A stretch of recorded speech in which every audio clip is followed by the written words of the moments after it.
অনুপ্রবেশকারী মুসলিম, রোহিঙ্গা মুসলিম কেন থাকবে আমার ভারতবর্ষে? তার জন্য এসে আর এটা হচ্ছে ভালো তো, তারা তো আমাদের এখানে এসে ওখান থেকে মাধ্যমিক পাশ করে এসে এখানে 9-এ ভর্তি হচ্ছে, আমাদের ছেলেমেয়েরা ভালো রেজাল্ট করতে পারছে না, তারা চাকরি পেয়ে যাচ্ছে।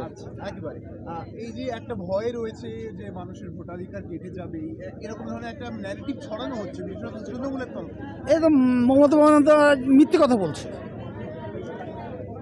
সঠিক এসআইআর হোক, যাদের বৈধ ভোটার তারা থাকবে, ভারতীয় মুসলিম, রাষ্ট্রবাদী মুসলিম তারা থাকবে, যাদের কাগজপত্র নেই তারা এখানে দেশ থেকে ছাড়বে, তারা চলে যাবে বাংলাদেশ। আচ্ছা, আজকে প্রধানমন্ত্রী আসবে, কি বলবেন সে বিষয়ে?